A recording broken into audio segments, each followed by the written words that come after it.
If she signs the papers this week, we can move everything before she even notices. That was my husband's voice, coming through my tablet speaker, at 2 a.m., in our living room, while he lay sleeping in the bed beside me. I was wide awake, the screen casting cold light across my face, my thumb frozen over the pause button. My heart wasn't racing, it had stopped entirely, because I knew what those words meant. He wasn't talking about a surprise. He wasn't talking about a vacation. He was talking about me. 3 weeks earlier, I had secretly replaced the broken security camera Julian had unplugged himself. He'd wrapped the cords, told me the hardware was fried, said we didn't need it anymore. But I knew better, and I'd spent the weeks since quietly collecting footage he had no idea existed. Tonight, I finally sat down to watch it. I pressed play. There he was, my husband in our living room, pouring red wine for a woman I didn't recognize, his voice calm in a way that made my skin crawl. That calmness was the worst part. This wasn't an argument. This wasn't heat. This was a plan. The woman on the screen leaned forward, posture sharp and predatory. She held a thick manila folder in her lap, tapping one manicured nail against the cover. I zoomed in until the resolution blurred, and then I saw it. My name, Nadia Calloway, printed at the top of the document in bold, unforgiving letters. Right above the words, life insurance policy. She trusts me, Julian said softly, a small smile on his lips that I had never seen before, not in 11 years of marriage. She won't see it coming. She's always been too focused on the little things to see the big picture. I stopped breathing. That wasn't a man talking about his wife. That was a man talking about a transaction. And in that moment, watching footage he believed no camera had captured, I understood something with absolute terrible clarity. This wasn't just a betrayal of the heart. This was a plot against my life. I am Nadia Calloway, 36 years old, married to Julian for 11 years, and until that night, I believed our home was a sanctuary. I had installed that camera out of a stubborn, gnawing suspicion I couldn't quite name, a quiet alarm bell I hadn't known how to silence. I never imagined it would save my life. But sitting in the dark, tears I hadn't felt falling, tracking cold lines down my face, I understood. The man sleeping 3 feet away from me had looked at my existence and seen nothing but a payout. He wasn't just keeping secrets, he was keeping a timeline. To understand how I got here, I have to go back 3 weeks. Julian had come home one Tuesday evening and declared our living room security camera was broken. Outdated, glitchy, not worth fixing. He unplugged it himself and wrapped the cords like he was disposing of something. I remember thinking it was strange. Julian used to be obsessive about security. He checked the locks twice every night and scrolled through camera alerts every morning without fail. But I didn't argue. I had learned over the years that arguing with Julian was like trying to stop the tide with a plastic shovel. I nodded and went back to my book. Still, something in my gut felt wrong. A week later, while he was at a business meeting, I ordered replacement wiring and a new high-definition lens online, delivered to my office so he'd never see the package. I installed everything while he was at the gym, hiding the new components inside the old casing so it looked exactly the same, dead and unplugged. I didn't tell him. I didn't even fully know why I was doing it. Maybe it was instinct. Maybe I was just tired of being told what was broken.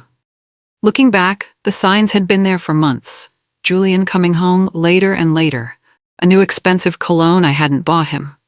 Passwords changed on his phone and laptop. He blamed a security breach at work. I told myself it was stress. His startup was struggling. We'd refinance the house to give him more capital, and I wanted to be the wife he needed. But watching that footage at 2 a.m., a colder thought surfaced. He hadn't been treating our marriage like a partnership. He'd been treating it like a failing investment, and he was calculating the most profitable exit. The cologne, the late nights, the woman with the folder, none of it was what I'd feared. It was worse. Far worse. I scrolled back through the recordings until I found the moment she first appeared. A Tuesday, 8:17 p.m. Julian had said he was working late, but the footage showed him walking through the front door, then opening it again moments later to let her in. Something about the way he stepped aside, practiced, unhurried, made me suspect he'd given her a key. I would later find a spare missing from the hallway hook. One I'd never noticed was gone. She wasn't glamorous or flashy. She was sharp. Blazer, controlled posture, the kind of woman who studied contracts instead of faces. She didn't look at Julian with affection. She looked at him like a co-conspirator. They moved straight to the kitchen, where she placed a thick manila folder on my marble countertop, the one Julian and I had picked out together in our first year of marriage, and they bent over the documents in the soft glow of the under-cabinet lights. He looked more alive in that moment than he had in months. They weren't talking. They were planning. I went back to the living room recording, the most recent one, the one I'd watched first, and played the audio 3 more times with the tablet pressed against my ear. The woman's voice was clinical, flat. If something happens unexpectedly, the payout clears the debt and frees up immediate liquidity for the firm. Julian nodded. And the timeline? She flipped a page. Sooner is better. But it has to look natural. Fatigue, a sudden fall, a reaction to medication. We need to build a medical history first. Something happens unexpectedly. They were not talking about a divorce settlement. They were not hiding money. They were sitting in my living room, drinking my wine, and they were planning to kill me. Every instinct told me to scream, to throw the tablet, to call the police right then. But a colder part of me understood. If I confronted Julian now, he would lie. He would spin it, or he would accelerate the plan. I was alone in a dark house with a man who had already decided my fate. Emotion would get me killed. I needed to be smart. I didn't wake him. The next morning, I got up at my usual time, made breakfast, kissed him goodbye at the door.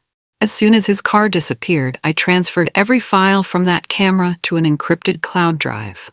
I was building evidence, and he had no idea the walls were going up around him. 2 days later, I called the insurance company from a burner phone I'd bought in cash, presenting myself as the policyholder, needing to verify my own coverage. The agent was pleasant, efficient. The policy had been increased 6 weeks ago. New payout, $3 million. Julian was the sole beneficiary. No family contingencies, no splits. Everything to him. 6 weeks ago. That was when he'd taken me to dinner, talked about security, told me how much he valued our future together. He'd been setting the stage while I sat across the table thinking things were finally getting better. I wasn't his wife. I was a walking insurance claim. I dug into our joint accounts next. Hidden beneath months of ordinary transactions were dozens of small payments, regular unremarkable amounts, flowing to a firm called Apex Strategic Solutions. Small enough individually to miss. Together, they added up to thousands. The director, Elena Vance. One image search confirmed it. The woman from the footage.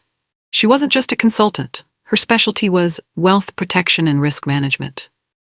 A clean phrase for helping people hide assets and manipulate insurance outcomes. Julian had been paying her, with our shared money, to architect my death. The audacity of it was breathtaking. He was using my own income to fund the woman planning my murder. Julian changed after that. He brought home flowers for no reason. He volunteered to cook every night. He was warmer than he'd been in years. And every single gesture now felt like a threat. Was it guilt? Or was he building a reputation with the neighbors, preparing a story for after? One evening over the salmon he'd made, he looked at me with practiced concern. "Nadia, you seem pale, a bit sluggish." I heard Elena's exact language echoed back at me. He was starting the medical history, laying the groundwork. I gave him a tired smile. "Just work stress, honey, I'm fine." He patted my hand, the touch of a snake, and said he'd feel better if I saw a doctor. He didn't just suggest it. 2 days later, he handed me a slip of paper. A specialist, already booked. Friend of a colleague. Great reviews. The name on the paper, Dr. Eris Thorne. I didn't go. Instead, I spent that appointment hour in a library searching his name. It didn't take long. A history of malpractice settlements, almost all involving overprescription of heavy sedatives and unexplained drug interactions. He wasn't there to treat my fatigue. He was there to build a paper trail. Prescriptions that would make my death look like an accident, a tragedy, something that had been coming for a while. I felt the trap closing. I wasn't just fighting for my marriage anymore. I was fighting to stay alive. I kept the camera running. A week after the living room recording, I caught a second meeting between Julian and Elena. Same room, sharper tension. Elena looked frustrated. "We need her signature on the medical release forms. Without it, the doctor can't finalize the report." Julian paced. I'll get it. I'll frame them as tax paperwork. She'll sign whatever I put in front of her. Then clearly, without hesitation, she doesn't need to know everything. Once it's processed, it's done. We move forward with the expansion. Processed. Like I was inventory, like I was a line item being cleared from a spreadsheet. He wasn't falling out of love with me. He'd done the math. I was worth more dead than alive. And he'd made his decision. That word, processed, was the moment I stopped being a victim and started being a hunter. I found a criminal attorney named Silas through careful, quiet research. Someone known for fraud and conspiracy cases, someone discreet. We met at a diner far from anywhere Julian might appear. When I played him the footage, I watched his face change. He'd seen a lot. This shook him. Keep playing the role, he said quietly. If he suspects you know, things move fast and not in your favor. Keep that camera recording. We need intent, documented and undeniable. Before I left, he pressed a small GPS tracker into my palm, coin-sized. Keep this on you. Anywhere that worries you, I want to know where you are. I became the perfect wife. It was the hardest performance of my life. I played tired, forgetful, trusting. When Julian eventually brought home documents, the medical release forms disguised as tax paperwork, I made a show of being too exhausted to look at them, then photographed every page for Silas before claiming I'd misplaced them. I signed nothing that he hadn't cleared first. I stopped eating anything Julian prepared unless I saw him eat from the same dish. I replaced the vitamins in our kitchen cabinet with harmless capsules from a pharmacy, hiding my real ones in a hollowed-out book at my office. Every smile across the dinner table felt like a crack forming in a mask I desperately needed to hold together. But I kept smiling. I was a spy inside my own home, gathering evidence on the man who wanted me erased. On a Friday afternoon, Julian came home early, more energized than I'd seen him in months. Pack a bag, he said. I've booked us a weekend at a lake house upstate. Remote, private, romantic. Just what you need to feel better. Remote. Private. I excused myself to the bathroom and texted Silas immediately. His call came back in 30 seconds. Accept it, he said. The recordings are strong, but conspiracy without an overt act is harder to prosecute. If he makes an attempt, it's open and shut. I'll have a detective on you at a safe distance and a team ready to move on Elena the moment he acts. But we need him to move first. A pause. When you're ready to bring the detective in, send a single period to this number. He read it out. I memorized it on the spot. I walked back into the bedroom and told Julian I'd love to go. Before we left, I made 3 copies of everything. Every recording, every financial document, every piece of research. 1 went to Silas. 1 went to my closest friend with instructions to open it only if I went missing. The 3rd was set to upload automatically to a public server if I didn't check in by Sunday night. If anything happened to me, the truth was already in motion. I packed carefully. Tucked between layers of clothing was a small digital voice recorder I'd bought 2 days earlier. Compact, sensitive, invisible in a jacket pocket. Some backup plans you keep to yourself. As we pulled out of the driveway, Julian hummed quietly and tapped the steering wheel. He looked like a man whose problems were almost solved. I sat in the passenger seat with one hand resting on Silas's GPS tracker, watching our house disappear in the side mirror. We were driving into a trap. For the first time, I wasn't the one who was going to be caught. The lake house sat at the end of a long dirt road, surrounded by dense woods and the flat gray water of the lake. No neighbors for miles. Exactly as advertised, remote and private. When darkness fell, Julian lit a fire and poured 2 glasses of wine. He handed me one, eyes searching mine. To us, to a new beginning. He sipped from his own glass, then watched, waiting for me to drink. I pretended to. Lips to the rim, no swallow. When he stepped outside for a business call, I moved quickly. I switched the glasses, placing the one he'd prepared for me on his side of the table. His original glass went to mine. Then I sat back on the sofa and waited. My hands were cold. My mind was the clearest it had ever been. Julian came back looking satisfied. He sat down and took a long drink from the glass now on his side of the table. The drugged glass he had originally prepared for me. He smiled. Then the smile faded. He looked at the glass, at me, at the bottle, at the 2 glasses again. And I could see the exact moment he understood what had happened. He'd put something in my glass, and he had drunk it himself. His hands began to shake, breathing shallow. "Are you feeling okay, Julian?" I asked, my voice perfectly even. I leaned forward, mirroring Elena's posture from the living room recording. "You look pale, a little sluggish." He heard the echo. He tried to stand. His legs gave out, not from panic, but from the sedative he had intended for me, now working through his own bloodstream. He looked at me with eyes I had never seen before, wide, afraid, cornered. I set the voice recorder on the arm of the sofa, red light on, then placed my phone on the coffee table between us and pressed play on the living room footage. His own voice filled the cabin. "She won't see it coming." He went white. He watched himself on screen, watched himself pour wine for Elena, discuss my death like it was an agenda item. His mouth opened. No sound came out. The mask he had worn for 11 years dissolved completely, and what was left was small and desperate and exposed. I picked up the burner phone and sent a single period to Silas's number. Seconds later, I saw headlights moving through the tree line. The detective was coming in. The drugged wine glass was physical evidence. The attempted murder charge was no longer a matter of recorded words. He broke completely. Denial first. The footage was manipulated, taken out of context. Then blame. Elena had dragged him in. He was desperate. He didn't know what else to do. Then, finally, me. He shouted that I was cold, that I'd never believed in him, that I'd driven him to this. I said nothing. I let the recorder capture every word, every desperate shift, every crumbling excuse, every attempt to rewrite 11 years of marriage into a story where he was the victim. The man I had loved was gone. What sat across from me was a stranger who had calculated my value in dollars and made a decision. I felt something I hadn't expected. Peace. The truth was on record.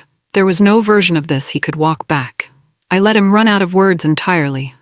When he went silent, slumped, hollow, finished, I stepped to the window and flashed my phone light twice toward the tree line. The detective entered moments later with a second officer behind him. Julian was helped onto the sofa. The wine glass was bagged. Both the voice recorder and my phone were handed over. He was taken into custody at the lake house, pale, trembling, with nothing left to say. I drove home alone. Silas had coordinated the timing precisely. As the detective documented Julian's poisoning attempt at the lake house, a second team hit Elena Vance's office with a search warrant at the exact same hour. No calls between them. No window to destroy evidence. By the time I pulled into my driveway, Silas was on the front step with coffee and news. Elena was in custody. The folders, the signed documents, the full financial trail. All of it recovered. I stepped out of the car into the quiet morning air and felt something I hadn't felt in months. Relief. Deep, exhausted, absolute relief. The trial wasn't close. Julian tried to reframe the recordings as financial planning and misunderstanding. Then the toxicology report came in, confirming a concentrated sedative in the wine glass from the lake house. And his last argument collapsed entirely. The jury returned guilty verdicts on all counts, including attempted murder. Julian received a lengthy prison sentence. Elena followed. The life insurance policy was voided. The insurance company thanked me personally for exposing the fraud. Julian's investors withdrew. His startup dissolved. His reputation, the thing he had sacrificed everything to protect, was the first thing to go. In the aftermath, I worked with Silas to freeze Julian's assets and recover what he'd stolen from our joint accounts. Then I sold the house, the marble countertops, the living room, the bedroom where I'd spent so many sleepless nights staring at the ceiling. I didn't want the memories. I wanted a beginning. I moved into a smaller place on the other side of the city. My own. Entirely mine. There were hard days, the kind where betrayal sits on your chest like a stone and won't move. But the light came back. Slowly, then all at once. I had saved my own life with instinct, patience, and a few pieces of copper wire. I wasn't a victim. I was someone who had rewritten her own ending. The first thing I did in my new home was install a security system. But this time, every camera was visible. No hiding, no secrets. A statement. I stood in my new living room, quiet, mine, safe, and took the first full breath I'd taken in months. Julian had thought I was naive, inattentive, an asset he could liquidate on his own schedule. He thought he could operate in darkness because he'd turned off the light. But I was the one who knew how to fix the camera. I was the one who'd been watching all along. The only thing that truly disappeared from my life was him, and I have never felt more present. Thank you so much for staying with me until the very end. Please take a moment to like and subscribe to hear more stories like this one. The next story is already waiting, and I promise you, you won't see the ending coming.